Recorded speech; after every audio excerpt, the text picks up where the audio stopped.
дар ҳолати мастӣ содир намудани ҷинояти махсан вазнин одамкушӣ ҳолати ҷиноятиест ки дар дохили чойхонаи Сомғор воқеъ дар ҷамоати деҳоти Исмоили ноҳияи Бобоҷон Ғафуров ба қайд гирифта шуд.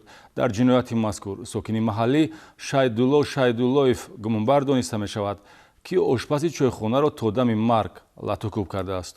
боз як ҷинояти махсусан вазнинро мақомоти милитсияи ноҳияи Бобоҷон Ғафуров дар ҷамоати деҳоти Исмоили ноҳия ба қайд гирифт, ки дар ҳолати мастӣ содир шудааст. Санаи 17 октябр дар дохили чойхонаи Сомғор Шаҳрванд Шайдуллоев Шайдулло Ҳайдарович соли таваллудаш 1975 истиқоматкунандаи ҷамоати Исмоили ноҳия бо ошпази ҳамин чойхона Шаҳрванд Идрисов Нуруддин Ахмедович соли таваллудаш 1960 истиқоматкунандаи шаҳри Хуҷанд якҷо майнӯшӣ карда дар натиҷаи муноқишаи ба миёномада охиронро то дами марг латукуб кардааст. Як сол изофатар хати шиштим вино ходим, ҳамаги 3 литр 3,5 литр вино адо шуд, тагашона ҳам зарфи 5 литрана 2 литр монда буд тақрибан.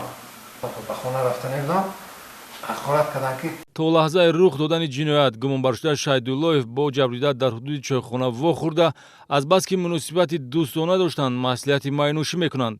аз истеъмоли шароби дастӣ тайёршуда ҳамқадаҳон ба зудӣ маст мешаванд ва байнашон дар аввал мунозираи лафзӣ сар задааст. Шайдуллоев ба тафтишот нишондод додааст, ки дашноме аз ҷониби Идрисов садододаро таҳаммул карда натавониста бо дасту пой ва бо истифода аз мизу предметҳои дар ҷои ҳодиса буда ба сару рӯи охирон зада ӯро аз пой меафтонад, ки дар идома аз ҳаёт маҳрум мешавад. барои содир намудани ҷинояти одамкушӣ мақомоти прокуратураи ноҳияи Бобоҷон Ғафуров нисбати Шайдулло Шайдуллоев парвандаи ҷиноятӣ оғоз намудааст ва гумонбаршуда дар ҳабси пешакӣ қарор дорад.